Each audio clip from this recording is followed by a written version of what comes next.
AI looks unstoppable right now. New models are getting smarter, cloud companies are spending billions, and chip demand still looks strong. But here is the question this video solves for you. If AI demand stays hot, what could suddenly slow the trade, reshape the winners, and hit your portfolio when you least expect it?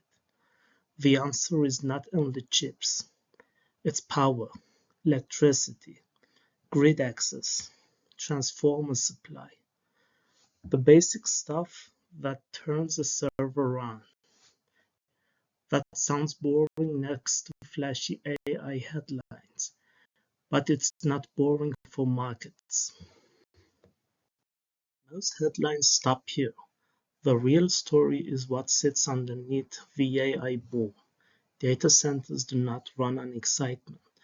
They run on power, cooling, land, and equipment that takes time to build. When demand for AI computing rises faster than those systems can scale, scarcity appears, and scarcity changes pricing power. It changes timelines. It changes which company can keep growing and which ones can get stuck waiting. For small investors, that means the next phase of the AI story may be less about who has the boldest promise and more about who can actually plug in more capacity. The report points to a clear signal. AI infrastructure demand still looks firm, while power and equipment bottlenecks are getting tighter. That matters because the market has treated AI as a near-endless growth lane for a narrow group of names like Microsoft, Amazon, Alphabet, Meta, Oracle, Nvidia, TSMC, ASML, AMD, and Broadcom. That relationship can continue, but there is a part most people miss. When one input becomes scarce, the whole chain starts to price around that bottleneck. In this case, the scarce input is not just advanced chips, it's the electricity and hardware needed to run them at scale. Think of the AI build-out like a city growing faster than its roads. You can build more offices, more apartments, more shops, and more factories. But if the roads stay the same, traffic becomes the real limit. In markets, power works the same way. AI demand can be huge, but if the grid connection is delayed, if transformers are backlogged, if data center power is capped, growth does not stop on paper first. It slows in the physical world first. And markets often notice that shift late, after valuation already assumes smooth expansion. So let's walk through the chain reaction. The trigger is simple. Companies want more AI capacity because demand for models, cloud services, and data processing is rising. The transmission starts when that demand hits physical constraints. Utilities need time to add capacity. Developers need permits, land, cooling systems, and grid access. Equipment makers need time to deliver transformers, switchgear, and other electrical equipment. Then the market effect shows up. The companies that already secured supply, power, and capital gain an advantage. The companies still lining up those inputs may face delays, higher costs, or slower growth. This sounds small, but it changes everything. A bottleneck in power can create a second layer of winners beyond the obvious AI names. Investors often watch Nvidia revenue, cloud growth, or model quality. Almost nobody watches less glamorous pieces with the same attention. Everyone watches the chips. Almost nobody watches the electricity behind the chips. Yet, if power gets scarce, the owners of capacity, the builders of capacity, and the firm with long-term contracts can suddenly matter more. That can support large cloud platforms, selected utilities, electrical equipment suppliers, and data center specialists. Now, let's make this practical. If you invest €200 per month into a broad ETF, today's change could still affect you even if you do not own a single AI stack directly. Why? Because large US index funds are heavily influenced by a few mega-cap technology companies. If those firms keep winning, you can carry the index higher. But if the AI trade becomes more fragile because of rising infrastructure costs or delayed projects, the same concentration can work in reverse. Your portfolio is exposed through market leadership, not just through the stocks you picked on purpose. Also, a margin story here. Building AI capacity is expensive. Companies need chips, servers, networking gear, cooling system, energy contracts, and real estate.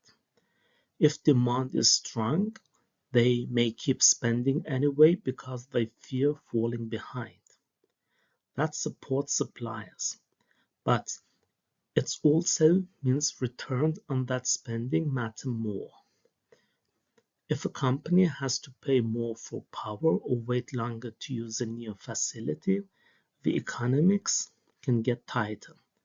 Revenue may still grow, but free cash flow, which is the cash left after running the business and investing in it, can come under pressure.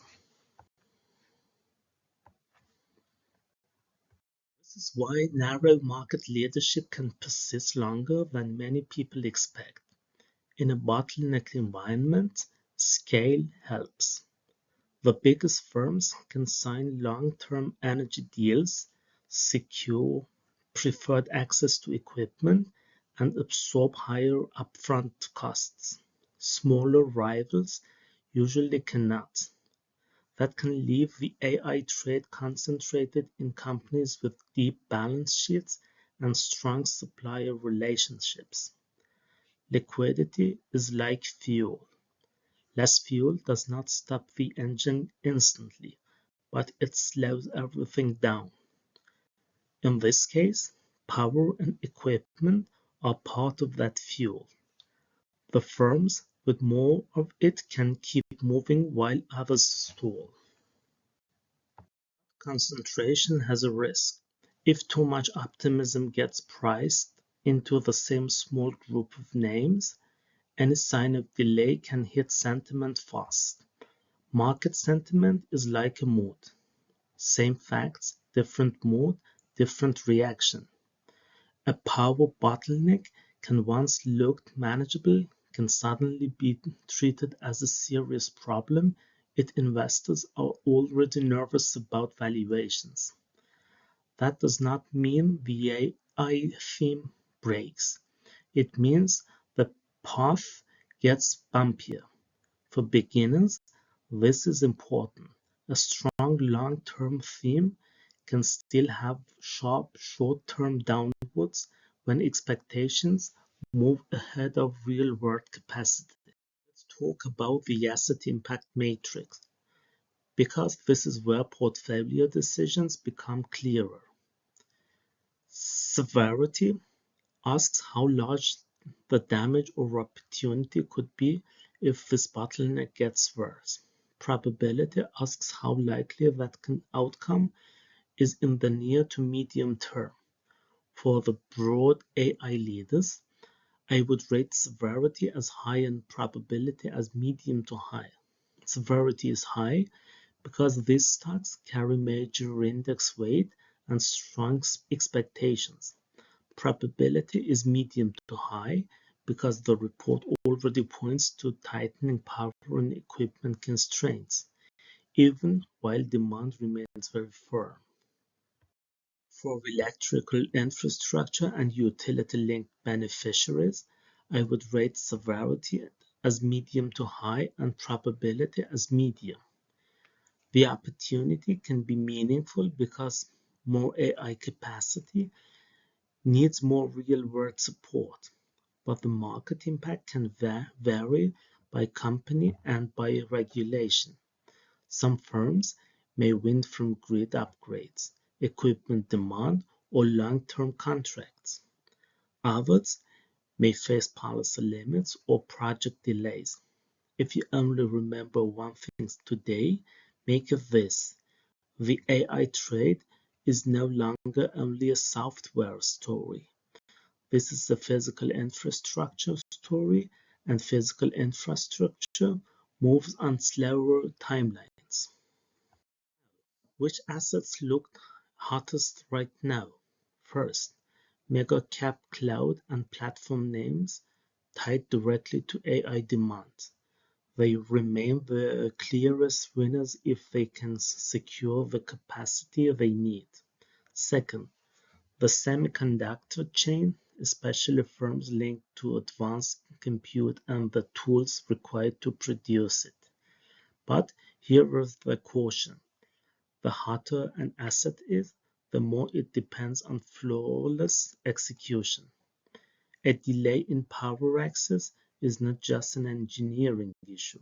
It can affect revenue timing, capital spending plans, and investor confidence at the same time. That's why this bottleneck matters so much. This is a second-order effect that many viewers overlook.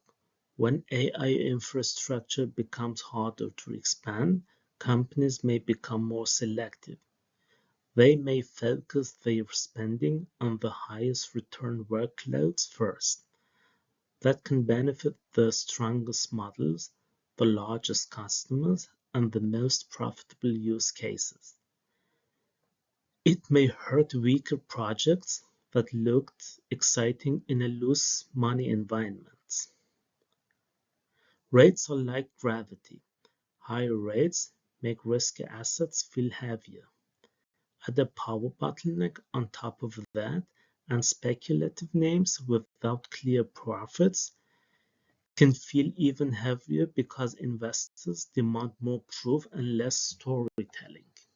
Also change how you should read headlines. A company announcing another giant AI spending plan may sound bullish.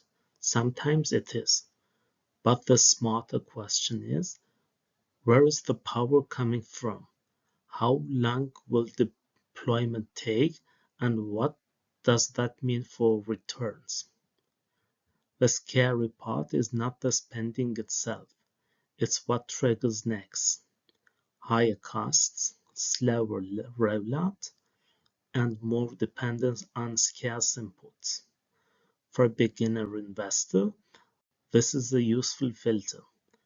Do not only ask who is spending, ask who has the infrastructure, who has the contracts, and who can turn investment into usable capacity quickly.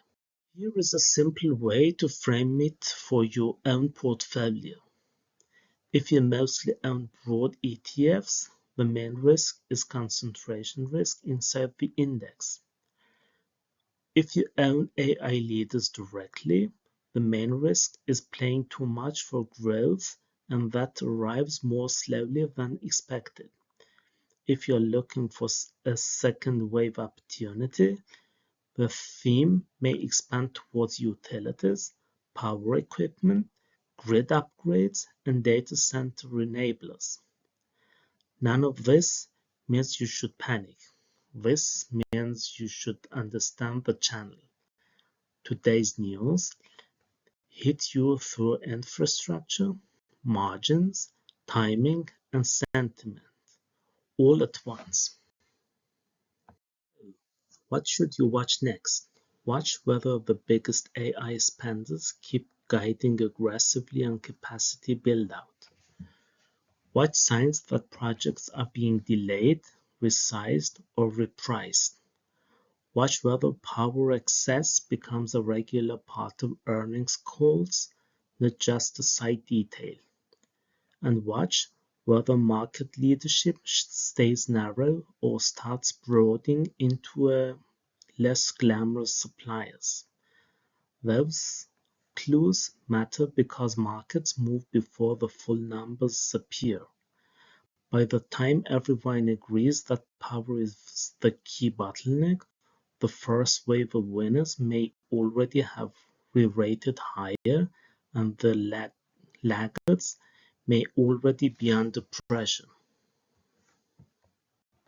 The big takeaway is simple: AI demand still looks strong, and that can keep supporting major cloud, chip, and platform companies. But the next stage of this story is about scarcity in the physical world. Power, grid, access, and equipment are becoming the choke points. That means the smartest move for small investors is not to chase every AI headline blindly. It's to follow the chain reaction underneath it. When electricity becomes the limit, market leadership can stay strong, narrow, and profitable for some firms, but much more fragile for everyone else.